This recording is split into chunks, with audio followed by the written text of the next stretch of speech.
rabat d'arrêt bi lu tax mu dugal rabat d'arrêt bi boobu perte na éligibilité am ci décision bi nga xam ne wàcc na ci jamono jooju mu dugal rabat d'arrêt bi parce que d'accordul ci jugement bi nga xam ne def nañ ko mais dafa fàtte ni rabat d'arrêt soo koy déposer pour créer pour corriger ay erreur rek la rabat d'arrêt bi mu déposé ko ñu àtte ko nag démb xaw ma barki démb. bañ ko àttee démb xaw ma barki démb bañ ko àttee ba pare. le premier oui. Cour suprême dafa rejeter rabat d'arrêt bi mooy maanaam jël na décision boo xamante ni Ousmane Sonko jàppaloon ni décision boobu dinañ ko am dinañ ko mën a am mooy fi mu ne nii procédure bi jeex na tàkk àgg na au sommet parce que rabat d'arrêt mooy procédure bu mujj en matière juridictionnelle. L'autorité de la chose jugée foofu lañ toll nii c'est-à-dire amatul benn voie de recours bu mu mën a defati par rapport au dossier de diffamation de Mame Mbaye Niang Ousmane Sonko loolu dafa am conséquence nag ci la personne de Ousmane Sonko parce que je précise ici que l'affaire Ousmane Sonko amnistie jëlu ko et li tax ma laan la amnistie jëlu ko su ko amnistie jëloon kenn du ko àtte le premier parce que su ñu ñëwee toog les 37 juges qui étaient présents le premier il y avait 37 juges présents plus le procureur plus les avocats des deux camps 37 juges yooyu ñoo décidé rejeter rabat d'arrêt bi. mais foofu tam on soulève la thèse que c'est une affaire politique. c'est déggoo la ma la y a aucune affaire politique. tribunal kenn du fa àtte politique. très bien tribunal ay fait lañ fay àtte y a un citoyen sénégalais bu jóg taxaw jàpp ne beneen citoyen sénégalais comme ni mu ko waxalee boppam ci conférence de presse am que daf ko diffamer. beneen citoyen sénégalais boobu jàpp ne dañ ko diffamer mu dem ci yoon pour ñu àtte leen jox ko dëgg moom mu soxla dëgg. ba mu ko defee rabat d'arrêt bi daanu 37 yi dégg nga léegi nag li mu ci doon ut. ma wax ko askanu Sénégal. mooy ci décision de justice bi ñu ne ko amnistie bi dafa jël en charge l'affaire Mame Mbaye Niang mais malheureusement pour lui loolu amul ca procès ba jibu fa sa procès ba dañoo ñëw àtte ko directement ba rejeter rabat d'arrêt bi mooy lan. li muy andi mooy conséquence bi. mooy l'affaire Ousmane Sonko Mame Mbaye Niang n'est pas pris en charge par l'amnistie. Deuxième chose ce rejet du rabat d'arrêt dafa am conséquence directe sur la personne de Ousmane Sonko direct conséquence politique direct mooy il devient inéligible pour 5 ans. te loolu moo waral xataraayu bu bari bi. parce que si on n'avait pas rejeté le rabat d'arrêt du def conférence du def live Facebook s'il n'avait pas peur de perdre son éligibilité du def live. oui mais foofu tamit il a soutenu que xamoon na ce qui allait se passer. waaw kon lu tax mu déposer rabat d'arrêt kon lu tax mu yuuxu dal ci kaw tribunal lu tax mu yuuxu dal ci kaw suprême. je précise que la cour suprême actuelle. décret bi nga xam ne dañ doon wax ni Macky Sall nommé woon na ko pour nommer président cour suprême ak nangam sangam avant muy dem ce décret a été abrogé par l'actuel président de la République donc ñi fi ne Bassirou Diomaye Diakhar Faye moo leen fa fal. la précision elle est importante ñi fa nekk Macky Sall tànnu leen tey tànnu leen suba tànnu leen gannaaw suba Bassirou. mais il faut aussi qu'on respecte la justice. dinaa ci ñëw parce que aussi communication c'est-à-dire ultime conviction. mais les magistrats là ils sont très sérieux aussi dama ne pour dindi jiixi jaaxa ci bopp askan bi man waxuma keneen askanu Sénégal laay waxal askanu Sénégal magistrat ya toog démb Macky Sall Bassirou Diomaye Diakhar Faye moo jël décret tànn leen ci tànneef bi nga xam ni moom la ko yoon jox la précision elle est importante maintenant nag ñooñu la suñu premier ministre accusé ne dañ leen jox ay suuf dañ leen jox nangam li mu wax noonu man su ma ko waxoon tey yar bi dal sama kaw. et on a dit moins que ça on a été arrêté et emprisonné yaa ngi comprendre donc loolu mooy difficulté bi maintenant nag li ci ne mooy am na droit xataraayu comme ni mu ko tàmmee di def am na droit bi man duma ko bañal ay droit am na droit xataraayu ba mu neex ko mais dossier bii voie de recours yi jeex na wax na ci biir communication am ne am na un élément nouveau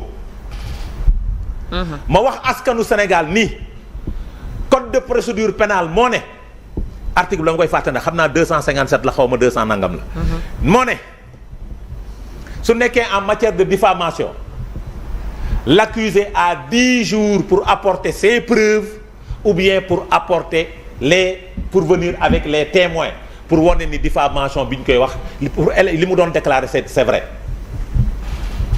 maintenant nag ci biir communication wax na ni am na élément nouveau buy am ma wax askanu Sénégal ne leen ñu baal ma de l'affaire Mame Mbaye Niang Ousmane Sonko nañ ma baal de procès verbal d'audition Mame Mbaye Niang Ousmane Sonko. Oui.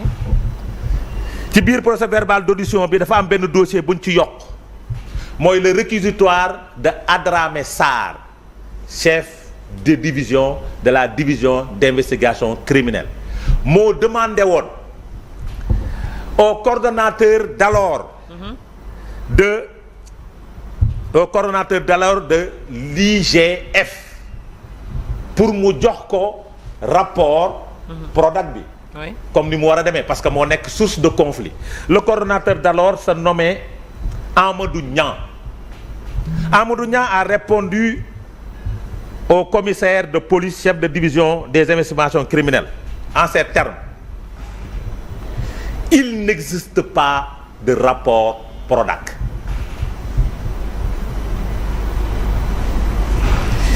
Il s'est agi d'une enquête portant sur le contrat clé en main relatif aux études et aménagements des hydro-agricoles du DAC de CFA, Itato, Kër Samba Kane, Kër Momar Sarr, conclu entre le Prodac et Green 2000, dont le rapport n'a pas été approuvé. Kon, où est le rapport? Où est l'élément nouveau? Oui, mais quand il parle d'éléments nouveaux aussi xamuñu amul élément nouveau. Ah bon? Amul élément nouveau. Amul rapport. Et dans le procès verbal d'audition ñu baal ma de sama téléphone bi après dinaa ko denc jalousement dans le procès verbal d'audition il avait dit que dafa détenir benn enveloppe vert boo xamante ni am na ay éléments ay dossiers yoo xamante ni preuve yi mu yor mi ngi ci. Et malheureusement ba mu waxee loolu ñu ne ko da ngay ana chemise bi da nga koy joxe mu ne non dama koy yóbbu tribunal. Est-ce que dem na tribunal? Demul benn yoon tribunal musul accepter dem ñu toog ñu àtte ko ay avocat am la daan yebal su demee avocat yi du ñu yëkk kàddu. Donc amul élément nouveau sur cette affaire là. Parce que moom ay avocat am xamoon nañ ni il avait 10 jours pour ça. Maintenant nag li ci am importance mooy moom mooy suñu premier ministre de la République du Sénégal. Oui. Comme ni ko Djibi waxee dañ ko fal pour mu jooyanti. ñu convoqué assise de la justice. Oui. Ça fait 15 mois ba ñu convoqué assise de la justice ba tey mooy mu am ay recommandations yu mu ciy joxe.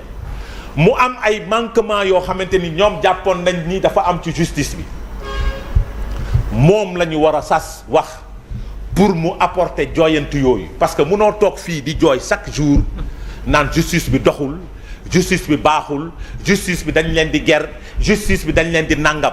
Sénégalais yi di ko dugal sa biir bopp xam nga tax. Parce que dañ la fal pour que tu apportes les corrections par rapport à la justice. Maintenant par rapport aux magistrats. Oui.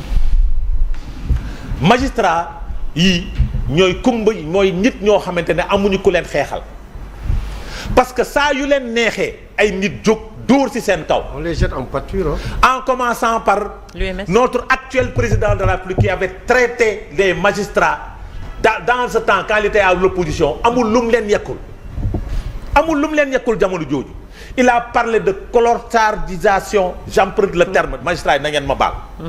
Donc on a vu que ce pouvoir-là, quand ils étaient à l'opposition, ils avaient un problème avec les magistrats parce qu'ils ont tiré tout le temps sur les magistrats.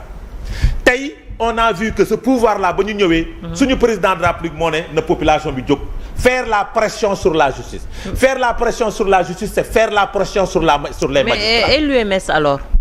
L'UMS pourquoi duñ ko dégg voici l'interrogation de ba muy nuyoo Omar Faye mooy ana ces intellectuels là où est l'union des magistrats du Sénégal ñi nga xam ne ñoom ñoo fi daan jëkk lay xewoon ci biir Sénégal dañ daan jóg ñu jël seeni plume di bind communiqué ñii di bind plume di def nangam sangam. On a vu que les gens se sont tus mais ñun en tant que républicains qui croient au bon fonctionnement de ce pays-là qui croient à ces corporations-là et à leur impartialité man de loolu laa gëm. D'accord. Je crois qu'ils sont impartials.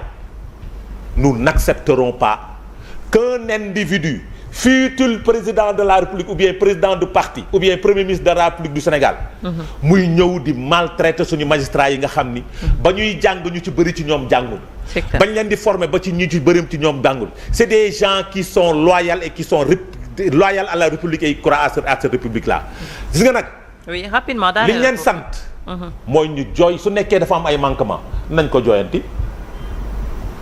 li ñu waroon njëkk a commencé jooyanti mooy l'article 254 bi tax ñu jàpp Djibi Ndiaye te dañoo bañ ñoom ci biir dialogue politique bi ne article bi kenn du ko laal ça va rester intact kenn du ko laal. li ñu waroon jooyanti mooy l'arrêté Ousmane Ngom ci biir dialogue politique bi dañ ne l'arrêté Ousmane Ngom kenn du ko laal je parle des gens de Pastef loolu la ñu waroon jooyanti. li ñu waroon jooyanti c'est l'article 80. Et dans le dialogue ils ont dit que l'article 80 kenn du ko laal donc par rapport à ces réformes là loolu la askanu Sénégal doon xaar par rapport aux libertés mais malheureusement on a vu une personne boo xamante ni dans sa communication il a donné nga may ma daanul foofu il a donné plusieurs informations. Rapidement. man de jàppatuma ni Diomaye mooy Sonko Sonko mooy Diomaye man jàppatuma ko. lu tax Adama. xam nga tax jàppatuma ko. oui pourquoi. parce que jamono yi bi ñu naan Diomaye mooy Sonko musuñu xalaat ay su ma nekkoon président de la République suñu ne woon bañ a jamono bi ñu doon wax Diomaye mooy Sonko Sonko mooy Diomaye kenn musul taxaw jël suñu président de la République di am comportement booy xam ci moom. c'est-à-dire aujourd'hui dañu jël suñu njiitim réew moom Ousmane Sonko dafa jël suñu njiitim réew jaxase kook askanu Sénégal à travers sa communication.